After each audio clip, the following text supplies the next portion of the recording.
Our first lightning talk is by Nadja. Okay, let's see if I can. There we go. And I'll do a slideshow. And I think you can. Okay, sounds good. Yes, hello everyone. My name is Nadja Strobbe. I'm from the physics department, and I am an experimental particle physicist. So I work on it's called the CMS experiment at the Large Hadron Collider. And so I wanted to talk today about what we call event reconstruction for particle physics and how it's very important that that is robust. And so here I have a picture that I thought might help people kind of visualize what we're talking about.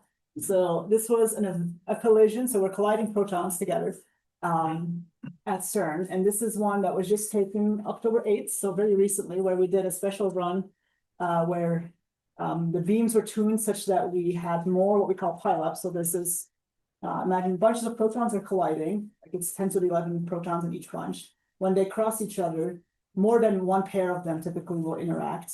If you squeeze the beams more, which is what the upgrade of the LHC is going to do, you end up with more interacting pairs. And this was a case where we have 200 pairs of protons interacting in that one crossing, which is not our nominal operating right now. We're more like at 50, but in a couple of years, when the upgrade goes in, this will be the norm. And so you can see here, so the protons collide in the center, and this is a zoom of the very center here. And all these lines are tracks of particles. So we have a tracker that as charged particle goes, it deposits it ionizes a little silicon sensor. You could collect that charge and you could make tracks of this. But imagine, so in this picture, there's about 10,000 tracks, each of which has dozens of hits. And then there's calorimeters around that, which are reflected with these bars here that aggregate energy. And then there's muon systems. So it's a very complex picture that you get. It's not just, visual. It has a lot of information. So when we talk about event reconstruction, so it's an inverse problem, as you mentioned last time, where we see something come out at the end, order, tens of thousands, hundreds of thousands of individual detector hits. And we're trying to distill that back down to the original particles that produced all these detector hits, which there may have been, some hundreds or thousands of those, which then originated originally from some key interaction that happened. For example, you produced a Higgs boson, right? And that then decayed and it did all sorts of crazy stuff. And so at the end of the day, from what we observe in our detector, we want to work our way back to what happened at the moment of the collision, what kind of a process happened there. And there's lots of different options. Physics is probabilistic, so you have some probability for a particular thing to happen. And so everything that we do in our analysis is always kind of on a sample base. For any given event, you can't know for sure what it was. You just can collect samples of events and say 20% of it was this and 30% of it was that. That kind of works. And so we have lots of data because we have events such as this every 25 nanoseconds. So 40 million of these per second we produce. We cannot store all of them, so we have what we call a trigger system to winnow that down to about 1,000 per second that we can store. But you can see the geometry is very complex. We have multiple different detectors. There's obviously physical constraints, because this is a physical system, energy is conserved, momentum is conserved. These type of particles, they form a track, they bend in the magnetic field according to their mass and charge. We have large data samples, and generally we do understand very well what goes on here. Like we have a very good forward model, so to say. We can simulate this fully, and that works in general really well, both in terms of what happens fundamentally at the interaction point when you collide, and then also how that propagates and interacts with the detector. Those things in general work very well, and so we can do lots of simulations. So that's maybe something that not all fields have that I kind of wanted to highlight. So that's kind of our overarching goal for anything that we do with these experiments. We have to do this kind of event reconstruction to continue. But robustness of all these things is very important because, imagine your detector changes over time, right? If you train your algorithm to help you with this, but your detector has changed, do you need to retrain your algorithm? How often do you need to do this? If it can be somewhat robust against small changes, that would be very helpful. And so, we have uncertainties in our modeling. right? I told you this forward model works really well, but there are still some uncertainties there. If you make a fancy algorithm to help you, will it embed the wrong information, right? How can you tell it that actually this type of modeling, I'm not 100% sure about this. It should somehow learn that maybe those features it shouldn't focus on too much. And then, we have different particle species that appear. How do you generalize between all of those things?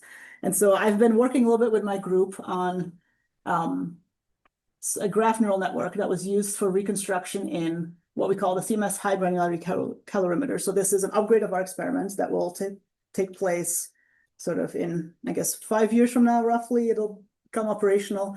And it's kind of a very novel detector. It's much more finely grained. So you have a lot more detector channels than we normally have for such a detector. It'll be like 6 million channels, except before we might have a few 100,000, something like that. So it's sort of order of magnitude more finely grained information, also much more spatially fine grained.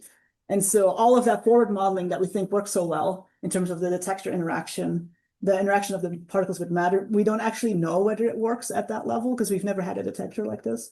We'll obviously be doing lots of tests, but you train your model on the simulation that may have some uncertainties, right? So the question is, how robust are these networks to all these variations? And so there's been an initial effort from some collaborators who trained a model. The details are not super important at this point, but it's a graph network. And they basically, this is kind of their performance that they got. So it's a little hard to see, but this shows truth level hits. So the different colors indicates those are detector hits that come from one particle.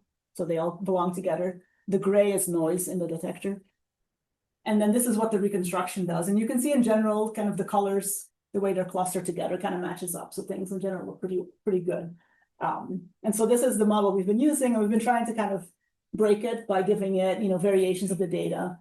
For example, here, we have a more simple event where it's just one particle, basically.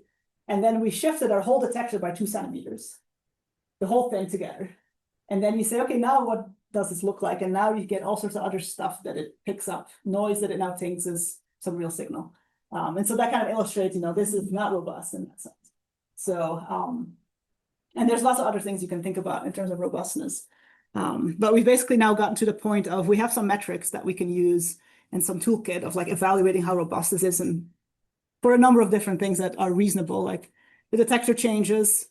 So you might think, okay, your detector won't move by 2 centimeters, and it probably won't move by 2 centimeters, but it will move because everything is in a 4 Tesla magnetic field. There's giant iron.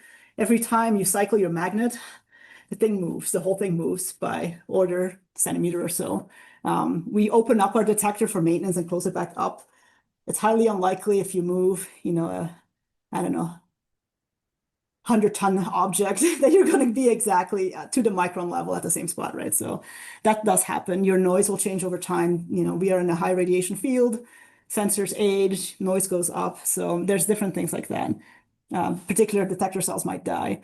And so there's questions, for these networks, how do you use that kind of in a realistic way? And so I thought a nice project could be to kind of explore with people who are more on the AI side, kind of what range of techniques you could use to improve these kind of algorithms. So, some simple ideas might be, okay, while you're training, you do some data augmentations. And that's sort of something that me as a non-expert can come up with. I can come up with that. But maybe there's more fundamental things you can change in terms of loss functions that you define, or architectures, transformers. Maybe they're just naturally a little better at handling these things. Can we embed some aspects of the physics in there that goes back to the physics-informed networks? And maybe, sort of as a lofty goal, could you develop some sort of foundation model that knows about particle interactions in matter, so it kind of knows what is actually physically allowed, and then you can fine-tune that for whatever detector you're doing. And we do have lots of data for this because, as I mentioned, we have all these collisions. It's all stored. We have real data that is not necessarily simulated. And if we're just kind of thinking about what is allowed in nature and we don't want to know exactly what it is, that might be a good kind of data for using that. If we just kind of want to see, okay, this is what data looks like. Yeah, so unfortunately, I cannot stay for the discussion after because I have to teach at 1:20, but please do send me an email if you're interested in chatting more about this, or ask questions right now, obviously. Okay. Questions? Yes. So you talk about the robustness issue. Mhm. So I wonder what aspect of that can actually be covered by, let's say actually updating the forward model, because you said Mhm. you actually have a pretty solid forward model, right? Yes, yeah, we have a pretty solid forward model, and that's sort of one of the things that we are planning to do is have basically tweak our forward model somewhat.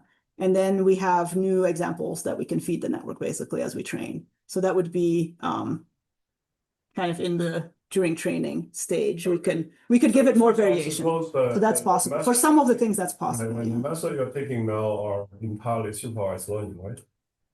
Yes, they're entirely supervised at the moment. Okay. Yes, but it doesn't have to remain that way. Yes, but at the moment they are fully supervised. Okay. Yeah. Mhm. Yes. What exactly, once you, let's say you build up the state, like in the inverse, when you inverse model physics, exactly what the utility of, I mean, how does it get used, How does it get used? Yeah. Yes. So this And is yeah. So right. So you have this picture, let's say, and what we do with this, for example, let's imagine we are trying to understand the Higgs boson better. Right. So what you would do is you would isolate a sample of events of collisions that seem likely that they contain Higgs bosons. So that for which we can use all of our simulations to understand how would that look like. We can make selection requirements. So we might say we want a collision that has 2 photons in it.